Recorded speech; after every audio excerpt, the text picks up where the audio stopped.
Mean लगन वाले जातकों के लिए हम राहु और शुक्र कंजक्शन को लगातार डिस्कस कर रहे हैं। इस वीडियो में अब आपके 6th हाउस के लिए विचार करेंगे।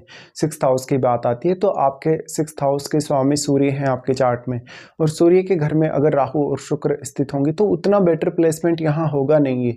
और वैसे भी अगर लियो साइन में या एरीज में या स्कॉर्पियो में जब जब भी आपको शुक्र देखने को मिले तो शुक्र उतना बेटर परफॉर्म नहीं करते। यहाँ भी अब शुक्र की क्वालिटीज़ काफ़ी मल्टीप्लाई होंगी राहु के साथ होते हुए। तो शुक्र आपके चार्ट में तीसरे घर के स्वामी और 8वें घर के स्वामी होकर यहाँ आ रहे हैं। इस केस में अब आपको देखना होगा कि सूर्य का प्रभाव आपके चार्ट में अपने भाव पे है या नहीं है, या सूर्य की प्लेसमेंट आपके चार्ट में कैसी है। देखिए यहाँ पे वैसे अगर देखा जाए आपकी क्रिएटिव स्किल्स के हिसाब से, आपकी नेचुरल जो एबिलिटी है उसके हिसाब से ये कंजक्शन जरूर आपको सपोर्ट करेगा, बट ये बहुत ज़्यादा कॉन्फ्लिक्ट्स लाएगा आपके रिश्तों में, स्पेशली आपके पार्टनर के साथ और बाकी जहाँ भी आप काम करेंगे, जिस भी वर्क प्लेस पे आप रहेंगे उन लोगों के साथ भी। तो ऐसे में आपका जो पार्टनर है हो सकता है आप उसको ज़्यादा समय नहीं दे पा रहे, आप अपनी प्रोफेशनल लाइफ में ज़्यादा बिजी हैं या अपनी डेली लाइफ में बहुत ज़्यादा बिजी हैं, और अपने घरेलू मामलों पर भी आपको सबसे ज़्यादा ध्यान देना होगा ये कंजक्शन के रहते हुए।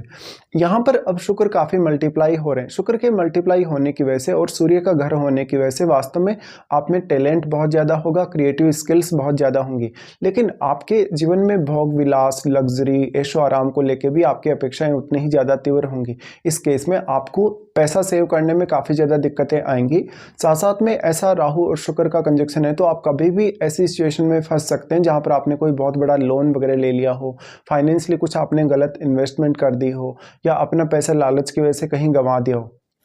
शुक्र अगर देखा जाए तो स्त्रियों के केस में, क्योंकि शुक्र स्त्री को ही रिप्रेजेंट करता है, इसलिए स्त्रियों के लिए ये कंजक्शन और भी ज़्यादा खर्चे ला सकता है, और स्त्रियों के मामले में ये कंजक्शन थोड़ा उनको ज़्यादा फेवर करेगा अगर उनके नेम फेम के हिसाब से बात की जाए, उनकी कैरियर के हिसाब से बात की जाए। लेकिन पुरुषों के मामले में ये उनकी मैरिड लाइफ और उनके रिलेशनशिप के लिए उतना बेटर कंजक्शन नहीं है पुरुषों के केस में अब देखा जाए तो, क्योंकि जो 6th हाउस में अगर शुक्र बैठा है तो आपको अपने पार्टनर से बहुत ज़्यादा सावधान रहना होगा मैरिज होने के पश्चात। अगर बुध का भी यहाँ संबंध बने तो बुध आपके करियर के हिसाब से काफ़ी बेटर यहाँ साबित हो सकते हैं, बट आपकी मैरिज के हिसाब से फिर आपके लिए रिस्क काफ़ी ज़्यादा बढ़ जाएगा।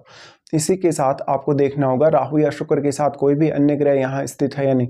कोई भी ऐसा ग्रह अगर मान लो यहाँ स्थित है जो काफ़ी फायरी है या काफ़ी एग्रेसिव है, तब आपको यहाँ काफ़ी ज़्यादा इश्यूज आएंगे। इसके साथ ही मान लो अगर इनका कोई मित्र ग्रह यहाँ बैठा होगा तब आपको जरूर राहु और शुक्र से थोड़ा बहुत सपोर्ट मिल सकता है। अब क्योंकि यहाँ पर जो प्रभाव है राहु, क्योंकि एक तरीके से इस हाउस को मल्टीप्लाई कर रहे हैं, तो जब जब भी आप कोई भी प्रकार का प्रोफेशन चुनेंगे या जहाँ जहाँ भी आप जाएंगे अपने प्रोफेशन वाइज आप कहीं भी सेटल होंगे, तो वहाँ पर जो माहौल है, वहाँ का जो वातावरण है वो किस प्रकार का है, वो आपके लिए कितना ज़्यादा कंफर्टेबल है, उतना ही ज़्यादा जो प्रभाव है आपका कैरियर पर उसका देखने को मिलेगा। तो ऐसे केस में आपको अब जब भी आप जहाँ भी काम कर रहे हैं स्त्रियों से बहुत ज़्यादा सावधानी रखने की आवश्यकता है। अगर ये कंजक्शन मंगल से या सूर्य से प्रभावित होता हो तो आपको काफ़ी ज़्यादा डिफेम होना पड़ सकता है कभी कभी अपने वर्क प्लेस पे। इस तरीके से देखा जाएगा तो अब आपके जीवन में ऐशो आराम को लेके, धन, लग्जरी या बाकी अन्य चीज़ों को लेके आपकी अपेक्षाएं काफ़ी ज़्यादा तीव्र होंगी। हालांकि शुक्र आपकी क्रिएटिविटी को जरूर बढ़ाएंगे। इस क्रिएटिव स्किल्स का इस्तेमाल सिर्फ और सिर्फ आप अपने कैरियर में ही कर सकते हैं।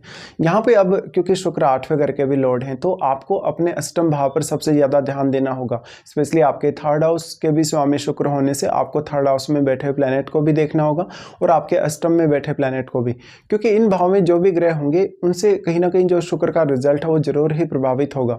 भले ही शुक्र यहाँ काफ़ी मल्टीप्लाई हो रहे हैं, शुक्र को लेकर आपकी अपेक्षाएं काफ़ी ज़्यादा बढ़ रही हैं, लेकिन उन भाव से भी आपकी अपेक्षाएं काफ़ी तेज़ी से बढ़ेंगी जिनके स्वामी आपके चार्ट में शुक्र है। इसीलिए शुक्र के भाव में जो जो भी प्लैनेट्स बैठे हैं अगर वो शुक्र के मित्र ग्रह हों तब आपको सबसे ज़्यादा फायदा मिलने के चांसेस होंगे। तो अब अष्टम भाव के थ्रू आपकी लाइफ में काफ़ी ज़्यादा ट्रांसफॉर्मेशन आने के चांसेस होंगे, बट अष्टम में बैठा हुआ जो ग्रह होगा वो भी आपके लिए उतना ही ज़्यादा इंपॉर्टेंट रोल अपना निभाएगा। इसके साथ ही अगर हम यहाँ राहु और शुक्र के एस्पेक्ट्स के हिसाब से विचार करेंगे तो राहु सबसे पहले आपके यहाँ 10th हाउस पर अपना प्रभाव डालते हैं। 10th हाउस राहु के लिए अपना नीच का घर है। नीच का घर होने से यहाँ राहु उतना ज़्यादा आपको सपोर्ट नहीं कर पाते। बार बार आपको अपना प्रोफेशन चेंज करना पड़ सकता है, अपना वर्क प्लेस आपको चेंज करना पड़ सकता है। इवन जो आपके साथ जो लोग रहेंगे, काम करने वाले लोग, उनके साथ आपके अक्सर डिस्प्यूट या वाद विवाद होता रहेगा। इसी तरीके से अगर आपके वर्क प्लेस पर स्त्रियाँ काम कर रही हैं तो उनके साथ रिलेशंस को लेकर आपको सबसे ज़्यादा सावधानी सावधानी रखनी होगी। यहाँ पे अब 10th हाउस में बैठे हुए ग्रह को देखिए, या तो फिर अगर आपके जुपिटर बहुत स्ट्रॉन्ग हो या जुपिटर का प्रभाव आपके 6th हाउस पर हो, तब जरूर आपको थोड़ा बहुत यहाँ सपोर्ट मिल सकता है इस कंजक्शन से। बट वैसे भी अगर 10th हाउस में कोई भी प्लैनेट अगर बैठा है तो वो राहु का एक मित्र ग्रह हो, तभी आपको थोड़ा बहुत यहाँ फायदा मिल पाएगा और फिर आप उन भावों की क्वालिटीज़ को अपने प्रोफेशन के लिए प्रयोग कर पाएंगे जो आपके चार्ट में जो ग्रह बैठा है 10th हाउस में उससे रिलेटेड। इसी तरीके से अगर देखा जाए राहु और शुक्र आपके 12th हाउस पे अपना एस्पेक्ट डाल रहे हैं, बट आपके 12th हाउस में केतु बैठे हैं। केतु बैठे होने के केस में जितना भी एनर्जी आपके 12th हाउस में जा रहा है, सारा का सारा एनर्जी यहाँ एब्जॉर्ब हो रहा है। तो राहु और शुक्र कोई खास प्रभाव आपके 12th हाउस पे नहीं डाल पा रहे। वैसे राहु का प्रभाव यहाँ शुक्र पर है। वैसे अगर देखा जाए तो राहु और शुक्र दोनों का ही प्रभाव केतु पर है, बट राहु और केतु के बीच में 180 डिग्री का एंगल है, तो जितना एंगल होगा प्रभाव उतना ही पड़ेगा। लेकिन क्योंकि शुक्र की क्वालिटीज़ काफ़ी मल्टीप्लाई हुई हैं, शुक्र बहुत ज़्यादा मल्टीप्लाई हुआ है, तो अब राहु की तुलना में शुक्र ज़्यादा प्रभाव डालने में सक्षम होगा आपके 12th हाउस पे।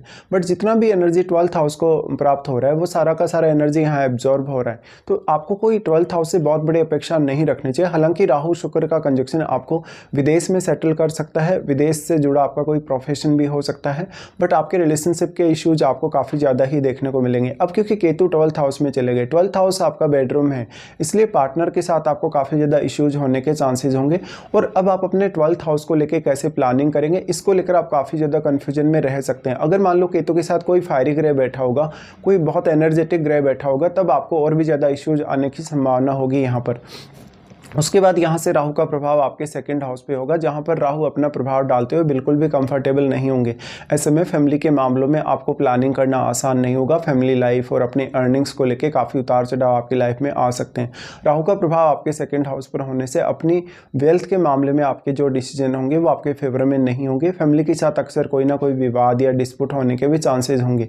यहाँ पर अब 2nd हाउस में बैठा हुआ ग्रह अपना काफ़ी इंपॉर्टेंट रोल निभाएगा, क्योंकि वो आपके चार्ट में जिन जिन भावों को एस्पेक्ट कर रहा है उन भावों के लिए भी उसका आपको विचार करना चाहिए। साथ में अगर वो ग्रह एक राहु का एक मित्र ग्रह हो, तभी आपको कुछ हद तक सपोर्ट मिल सकता है। साथ में वाणी स्थान में किसी भी ग्रह का आना आपके लिए काफ़ी इंपॉर्टेंट होगा, क्योंकि आपका व्यवहार, आपके ओवरऑल जो स्थिति है वाणी को लेकर, वो यहाँ सामने आएगी।